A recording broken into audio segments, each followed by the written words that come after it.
What happens when someone who looks like they have it all together, sales success, leadership, high performance, decides to stop hiding their addiction and let their sobriety lead? Keep listening. You'll hear how one VP of sales found clarity in the dark and what it really costs and gives back when you speak up. Welcome to the Sober Life Rocks podcast. You may have made the decision not to drink alcohol, or at the very least, not at work-related events. Whether you've never been a drinker, are in recovery, or made a health-related decision, we see you, and you are not alone. In today's world, networking, socializing, and celebrations often happen over drinks, and the struggle can be real. Through this podcast, we're changing that narrative. We're here to create a community where individuals like you, who choose not to drink or drink less, can find camaraderie, support, and practical advice. Before we get going, I want you to picture this: a room full of people who have chosen not just healing, but leadership. Maybe you're one of them, or maybe you're getting there. That's the energy behind Amplify Sober Voices, happening January 15th, 2026 in Orlando.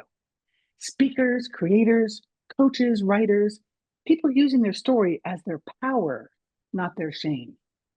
If this describes you, do yourself a favor, pause this podcast, go grab your ticket at amplifysobervoices.com, and then come back, because this episode is one that you want to listen to all of. Now, my guest today is Nick Klingensmith. He's a speaker, a coach, and author who's built his life around inner strength and vulnerability. He's a recovered alcoholic, type 1 diabetic, cancer survivor not once but 4 times, and for many years ran a high-pressure sales career, even while battling alcohol and burnout. He now uses his lived experience to help others in executive roles redefine success, not as what you look like on the outside, but what you can sustain and be at peace with on the inside. In this episode, we'll dig into when Nick first chose to speak about his sober choices and what it was like staying sober in the sales world. And finally, how being open has changed his leadership, his impact, and his life. Nick, welcome to the show. Margie, thank you so much for having me. I'm just thrilled to talk to you. I love all of the awards behind you. It's a little daunting, I must say, as somebody who is not an athlete myself, but we'll get into that in just a minute. One of the things that I really love to start with is understanding, where did alcohol show up in your family when you were growing up? It was always there. Alcohol was always part of it, whether I recognized it or not. Both of my parents were struggling with recovery and addiction from as early as I can remember. As a matter of fact, it was my father's decision to get sober, and my mother's inability to do so is what led to their divorce immediately. And so, I dealt with a father in early recovery, while a mother still sort of denying her addiction for a very long time. And she struggled a lot. I mean, he's got 40 something years now, and I'm sure we'll talk about him more because he's absolutely my role model here. But my mom wasn't so fortunate. So it was nothing but a family thing.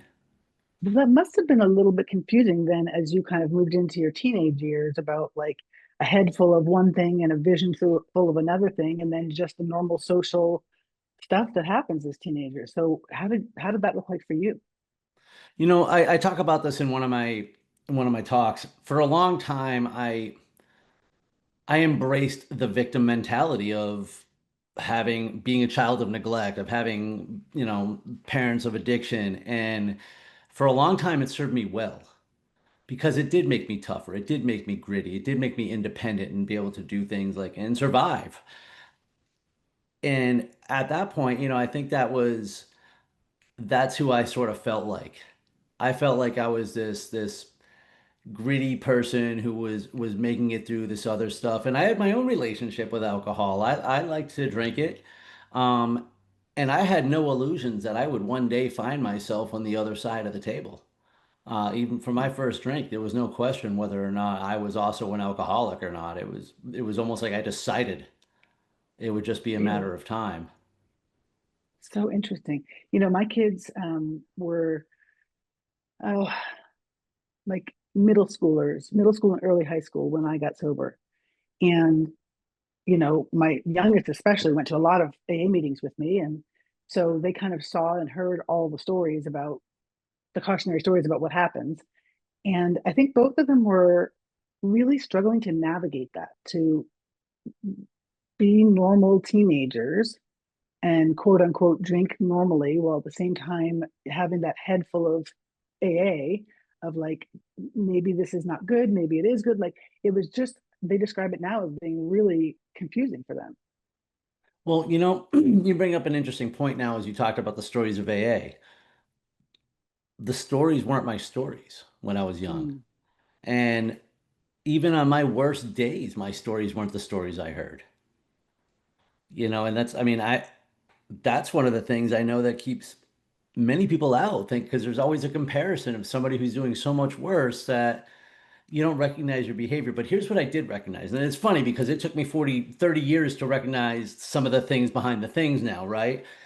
As a speaker, I'm constantly just learning and reevaluating. I am so open to realizing everything else that I'm doing wrong and continuing down this path and then learning how to help others with it. So I just didn't know until recently that I'm an introvert.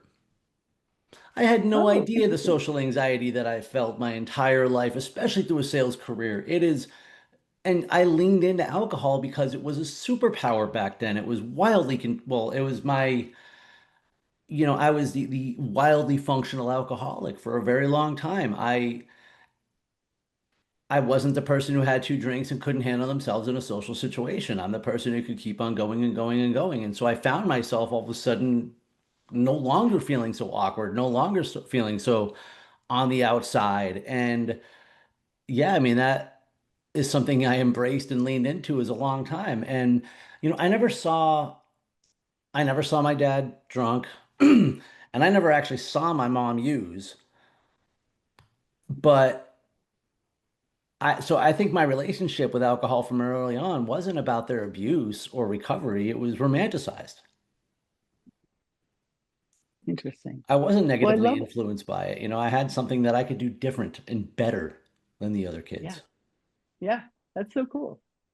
I remember being really proud of how much I could drink, and I was the chug champ of my sorority, and I remember all the girls would have like a drink or two, go, "Ooh, I'm feeling it," and they go home, and I would stay and play pool with the guys till all hours. It was just like you said, it was my superpower. Um, but when you think, I love that you sort of started bringing up sales because sales to me is one of those really interesting environments. And I wasn't in sales, but I was in charge of recruiting new speakers and consultants for our company, where you literally had to wine and dine people to have those conversations. So, what was that like for you first as a drinking person? And then when you got sober, were you still in that kind of role? And what was that like then? Well, a little bit of a little bit of timelines here is that Yeah. I started my career as an outside salesperson, door to door, business to business, and that was in my early 20s. And that's also when I began to understand the superpower. But the only time I drank then, were happy hour. Mm. Other than the fact that, I mean, yeah, I got a DUI when I was 22 and was able to chalk it up to kids get DUIs, blah, blah, blah, like all those things. So, it's like I didn't know. And there weren't really a lot of bad nights back then. I could just drink long and hard. So it really wasn't. And when I moved to Florida and I had a sales career down here, I also had a girlfriend that I lived with. I moved here to play beach volleyball. I had made a personal decision that I didn't want to be a kid anymore in my career, and I actually wanted to take it seriously. I had all these other priorities that alcohol played a very small role. And Mm.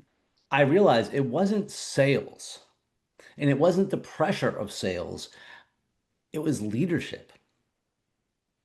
It was when I was in leadership that I struggled with I struggled with a couple different things. I struggled with just sheer frustration of when my will wasn't working on the 100 people working for me the way that I wanted. But more Uh-huh. so, I realized it was because of how it might reflect on me. We could be hitting goals, and if something wasn't perhaps perceived the way that I wanted by other leaders, I would still be upset by it. And so I realized that I was almost inherently poisoning relationships and doing so that way too. And so because of this identity crisis that I basically was having, it wasn't too long until that superpower became my kryptonite.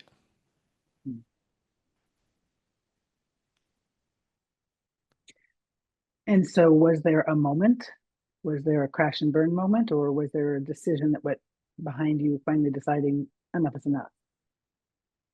It was definitely, it was one of those things for a long time. And I'm going to say, but when I say a long time, it's all relative. You know, for me, that long time was 2 or 3 years, Mm-hmm.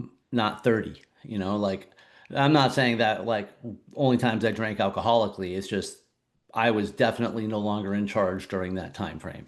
And for Yeah. me, it was, back when I said I started the sales career, I would only drink once or twice a week, sometimes at most. Now, I mean, it was Monday night this, Wednesday night that, Thursday night this, and I was not an at-home drinker. I, oh, buddy, all right, pal. Pardon us. Hold on. Hold on. There you go. There you go. We got a 14-year-old here with Oh, hips that don't work when he gets up right away, so he's good. Um, yeah. So we were saying moment. Yeah. So then it was every happy hour. And I will have to tell you too that I look for validation in every other way too. Whether I had a relationship or not, I wanted to be with Mm-hmm. other women. It was, it was, it was alcohol and destructive behavior. And with that came lies and lies and lies. And so really that time frame wasn't just about booze. It was the total way that I was living. Mm-hmm. And taking for granted the fact that like when we were a small company, we a couple of the other executives would go out drinking on a Tuesday night and we'd all joke how we can party with the boys, get up with the men on a Wednesday. Well, that became my life, but I was the only one still at the bar. And so you start making excuses for behavior that you're telling yourself doesn't need an excuse, but yet you're doing it anyway, a lie that doesn't even need to be told. And so I didn't like the way that I was living for a while. And so I Mm-hmm. really leaned into probably justifying my work, meaning sure that my results were loud and clear, which had to make me unbearable at the same time. But there was a couple of moments. There was a small series of moments. I was a blackout drinker. So for me to wake up and go, damn it, how'd I get home wasn't the end of the world. For me to wake up with a black eye and not know how I got it, that was something that was unheard of to me. I never got in fights. I wasn't a Mm-hmm. violent drunk. And it took me several days later till I found out like that I got into a scuffle with a couple bouncers. And for me, that wasn't even the wake up. Well, it was a wake up moment that something was wrong because that just was so left for me even. But then there was like just another one or two incidences where I'm being talked about and I'm like, why am I being talked about? What happened that night? And so I got so tired of it that yeah, I said, I'm going to quit because of other people's problems. Well, how do we think that worked out? Depends on how you want About to look 5 minutes. at it. I spent the next like 3 months white knuckling it, and I was just angry at the world. And I tempted fate. I went to every happy hour, every birthday. I threw beer Olympics at my house. Actually, that part was fun. But when it just made me so mad. And where it really came down to was on July 12th of 2014 at a sales conference that I was supposed to speak at for my company that I was a vice president at. I ended up, where I had a girlfriend who was sleeping in my room and I got thrown out because I tried to have sex with a hooker in a broom closet. Hmm. That was the moment. It was a few hours later, actually, because I had to wake up my girlfriend too. We both had to get thrown out. It was several hours till we got to find a new room. And it ain't like you see in the movies. They will not just let you sleep anywhere. Mm. And I had to live with myself because there was nowhere for me to hide. I called my company lawyer. I talk about this in my book. I'm calling my company lawyer. Like, he's not a criminal attorney. He's not licensed to practice law in Las Vegas, and he wasn't awake at 5 o'clock. So it was just the silliness, the insanity of what I was dealing. I called my CEO as if I'm calling him for like, do you believe what they're doing here? When my head finally hit a pillow that next morning or early that morning, I said out loud, just God, I don't want to live this way anymore. And that was it. That was the moment. And that was 11 years, 3 months, 1 day ago. Congratulations. Thank you. And today's looking So, pretty good too. so that was all pretty public. How did you navigate not drinking? Did you tell people at the time? I let it be known. I worked at a company with about 500 people um, on premise. Everybody knew something happened to me out there, and they knew it was about alcohol. Everybody knew I was a drunk. Mm, So I had no problem letting them know that I wasn't anymore. But I didn't just go make some big announcement. It did take, yeah. for me, I told the immediate circle of people and the other leadership that I had entered a program and I was going to get sober and this is what I was doing. And, support me if you want. If not, I'll earn it. Let's go. And, and then throughout the process of recovery, I began to make amends and, um, some were far more revealing than others and some were far more enlightening than others, and it became like again just part of the whole. I just almost have to give an example. There was a woman that I had worked with for a long time and we were very close and worked well together and very good friends, and then over the course of a couple years became suspicion and trash talking and anger and resentment and all this other stuff, and it was very hard to make my amend to her because I was in my mind justifiably mad, right? When I made my amend to her, just claiming for what I did, not even saying that I didn't have to let her off the hook, just the things that I know I just did wrong. I had been selfish. I had reacted out of fear. This is what I did. She opened up. We became Mm, instant friends again like that. Like she told me all the mm, things she did wrong and blah blah blah. And like she just appreciated the honesty and like the relationship was restored. And I was like, wow, this is magic. So that was a big part of it. And like I said, over the course of a very short amount of time, anybody who knew or cared, and most people you would find just honestly don't care. When there was something to gossip about, maybe it was worth gossiping about, but like, oh, yeah. Nick's sober now. Huh? Okay. Well, cool. But Let's I go also watch the did next want train it to wreck. be, after a while, I did want it to be accessible. Again, I'm not Mhm. like publicizing myself, but accessible because there were 500 people that worked there. Yeah, I was not the only person struggling with that issue. yeah, yeah, absolutely.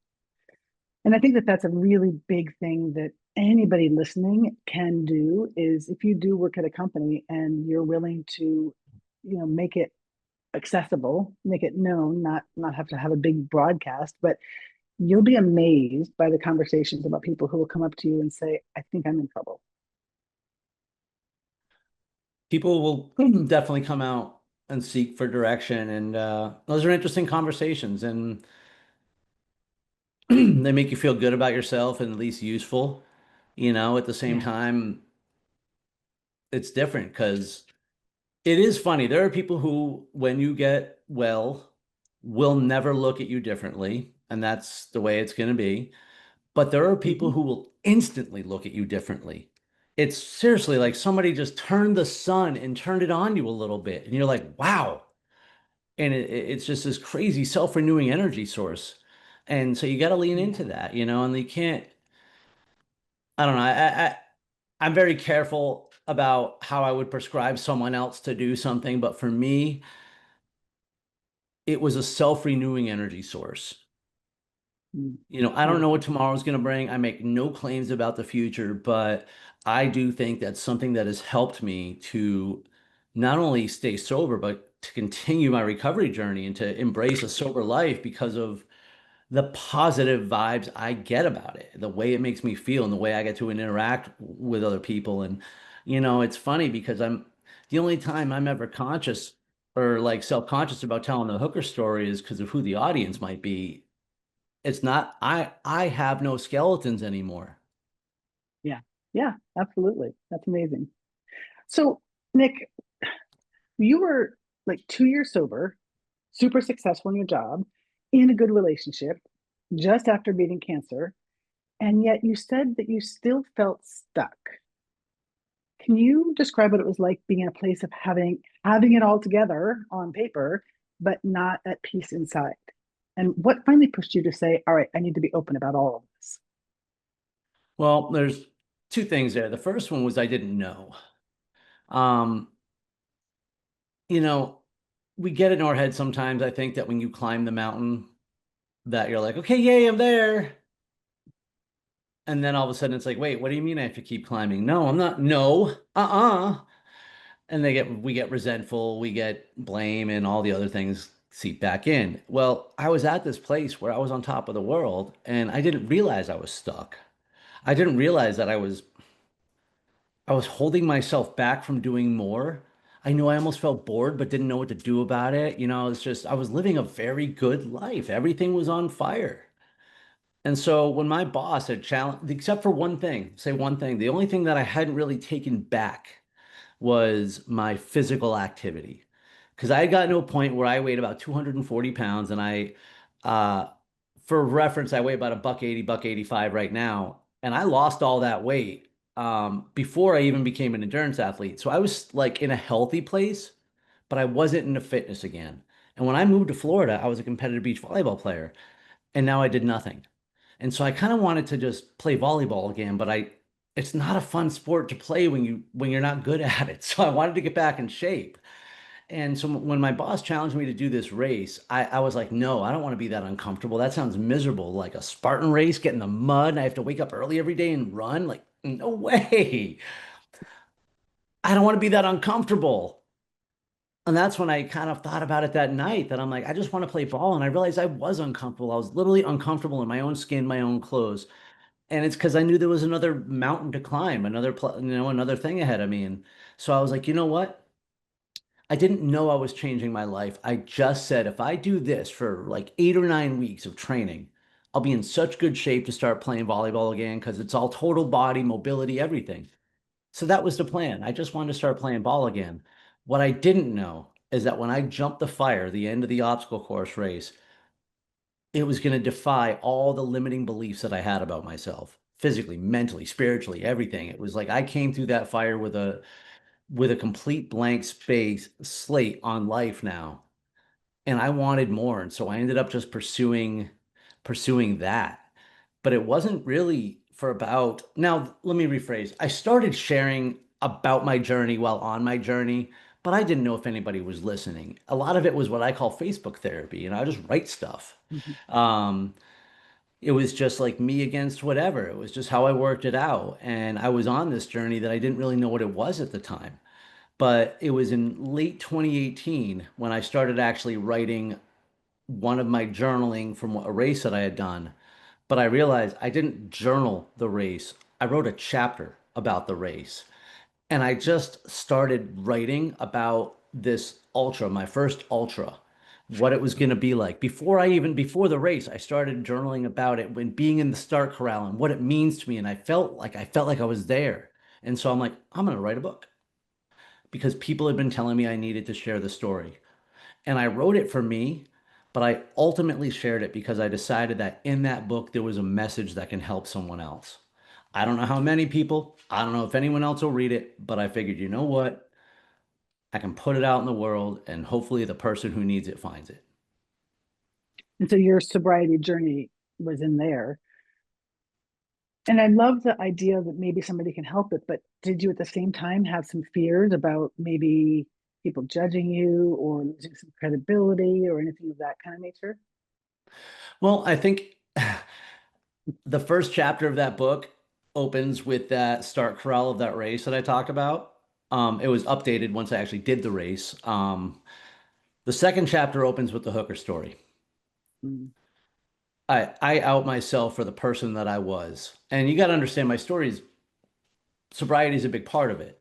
But I'm a four-time cancer survivor, type 1 diabetic, 7 herniated discs, 2 different rollover fatality car accidents, meningitis, I'm forgetting something, sleep apnea, nerve damage, all these things, like lost my mom, lost my sister, all throughout that process. And that's why it's a lot of this is all intertwined because I think whether or not the alcoholism was my crutch throughout my journey or whether I just let my journey be my excuse, Mhm. because I think that's a big part of it. I was like, Mhm. oh, well, I don't think I drank because I was all those things. I think I drank because I'm an alcoholic, and it was just easy to say, hey, but I got all these things, leave me alone. Oh, I remember if you had my life, you would drink like I do too. for sure. Yeah. Exactly. And I Poor also me. I also want to go back to this idea of reaching the mountaintop and being lost. I remember vividly, and same thing, I was probably about 2 years sober, sitting on my bed weeping, and my husband coming in and saying, "What's wrong?" And I said, "I have everything that I've ever strived for, and I don't know what to do." Because for me, um, I grew up in a household with my mom, who's the alcoholic, where nothing I ever did was good enough. And so I equated accomplishments with love. And so what I was really saying at the result as a result of having accomplished all these things, and I don't know what else to do, is I have now no source of being lovable. And I think part of what alcohol does to us when we're younger is it amplifies false narratives that then we start living into as adults. And it takes some unpacking once we get sober to realize all of this. And I still, to this day, really have to work on perfectionism and approval seeking and all of those things. But what I've really been able to lean into is like healing myself by giving myself those atta girls, healing myself by telling myself that I'm enough just because I woke up today and I am who I am. Um, and so I wanted to ask you, like, people see with you the races, the public persona, the polished exterior, the speaker, the writer. What's something about like the long nights, the self doubt, or the private battles behind all those accomplishments that most people never see, but has shaped who you are today? You know what's funny? I almost feel like it should be it's just the other way, like especially this phase now. I've been running my speaking business for exactly 2 years now. It's Mm. 100% of the time the fear, the doubt, the grind, the self-loathing. Like I was making a lot of money for 2 decades and living a very good life, and I didn't have any I had no illusions about stepping into a financially equivalent career right away. But the amount of times throughout the course of a single day, I have to say, oh my God, what did I do? But I have to imagine, honestly, that who isn't going through that? I mean, especially like, and I do mean now, there's just always so much uncertainty and turmoil, and it's constantly being thrown into our face. It's so easy to allow the distractions to set the mood for us to add like fire to the gasoline that's already there. The reason I think it's important to be achievement driven, by the way, none of these medals say first place. None of them say first place. I'm rarely a threat to anyone's podium. I used to say I was never a threat to anyone's podium, but I actually got first in my age group in a triathlon a couple weeks ago, so yay. But I'm rarely a threat to anybody's podium. And the reason I say that is because these are all these personal achievements. I believe we're achievement driven.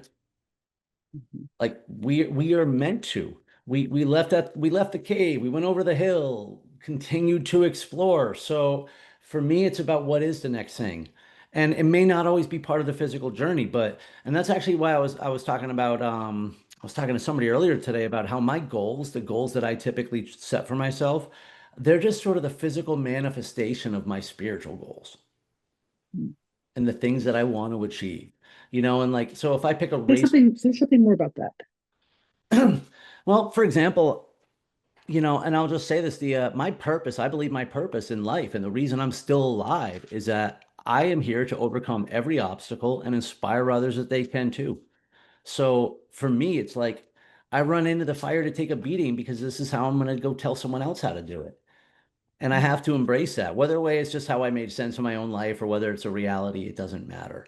So I believe that I have to be here to serve a higher purpose. Otherwise, I don't know why I suffered like I did.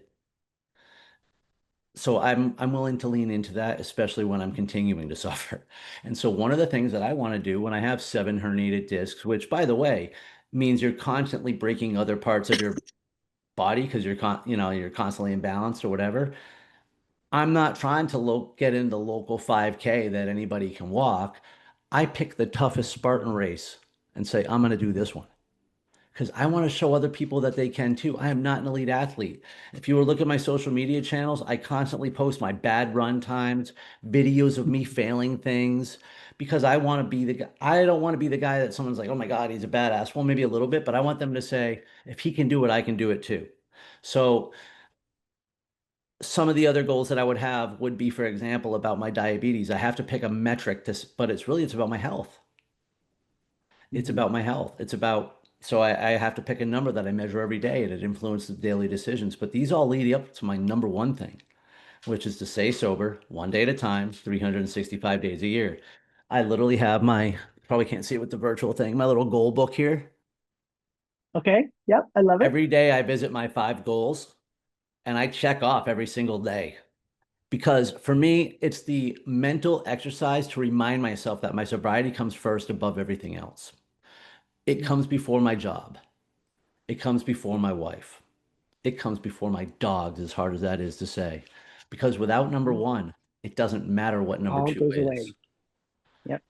And how does it link to a spiritual thing? Because ultimately, I said what my purpose is, and now I listed these tangible objectives of how I think I can serve that purpose. But at the end of the day, I just want to be happy, joyous, and free. When I think about the person I want to be, right? And that's mind, body, and spirit. And so that's how I work to achieve that. That's how I keep things that are important to me important to me. And of course, the third goal that I have listed there, by the way, is a financial goal because if I don't have money, I can't do the other things. Yep. Yep.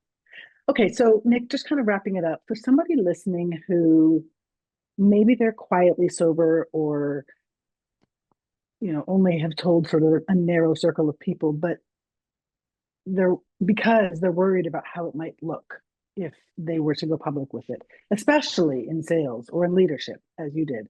What would you say to them to help them decide if and when to share? I'll tell you that, even though I was pretty open about it from the get, going to conferences and stuff like that, that's different. It's different from the 15 people you work with that are at the conference versus the 4,000 other people. Or when you start socializing in the race scene, you go to after parties and everybody's tossing shots, right? So what was really helpful for me is having someone with me who knew. Just tell someone.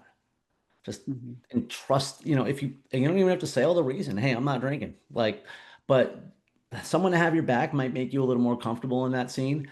For me, a couple things, honestly, I'm the guy because I can go places. I'm comfortable doing it. So I buy the first round.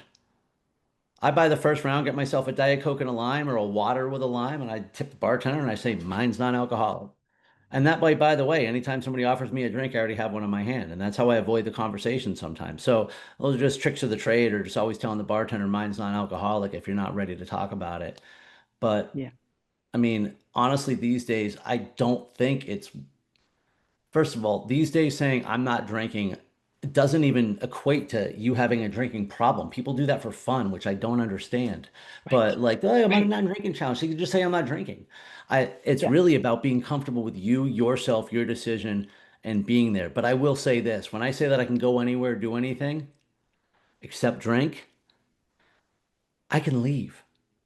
I can always leave. And though I say I feel good in the 11 years, there's still been a couple times where I felt I needed to get out of somewhere, and so I did. Hmm.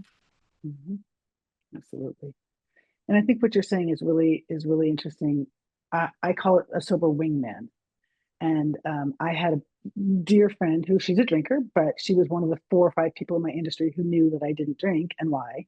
And we would go to conferences and we'd walk up to the bar. She would be ordering her whatever. And I'd say, oh, I'll have a club soda and lime. And she'd look at me and she'd look at the bartender. She's like, come on, you got to do something better than that for this girl who doesn't drink. Make her something fun. And so it just normalized it in this gentle, sweet way. Um, But I will say that, I'm sober 20 years, 18 and a half of those, I didn't speak up about it at all. Now, of course, I'm wildly public about it. But when I finally did go public with it, in today's world where the stigma is nowhere near what it used to be, instantly I've been embraced. And instantly people who've known me for decades and didn't know this about me were like, oh my gosh, I had no idea. Like, that's amazing. So I do think times are different. And I do And I, think that the trust level of people has grown, that we're not losers or living under a bridge type of people. We're actually high functioning, caring, loving, hardworking people who just got caught up in this madness. well, I think to embrace, well, the sober life rocks. So to embrace that, you kind of have to embrace it. And, you know, to each at their own speed. But I'm just saying that it's worth it. You know, I always like to say that I post a picture from the top of that mountain that I talk about, that hardest race that I'm continuing to do. We'll talk about another time. But I always say that sobriety is a long, hard climb, but that the views from the top are worth living for. And I don't just mean being alive. That's beautiful. I love that so much. So, for those of you listening, I just want to say, like, Nick's story for me is not about how this has just been a sort of a private inside fix. It can become a truth and power and purpose that shows up publicly, whether you say the words or not. So, as you go through your day, I want you to think, is there a part of your story that you've been holding back because of fear or judgment, or simply because it feels safer to stay quiet? And is there some purpose or power that you want to radiate and live from and share with others that speaking your truth could accelerate? If today's conversation stirred something in you, maybe it's time to lean in. Maybe it's time to claim your voice. Let your sober journey become visible and let it lead. And if you are ready to go from silence to leadership, to speak your truth, to amplify your voice, you belong at Amplify Sober Voices. Remember, it's happening January 15th in Orlando. Get your tickets now at amplifysobervoices.com. Nick, thank you for being here with us. Thank you so much for having me. And for the rest of you, stay honest, stay brave, and may your sober choices become your greatest strength.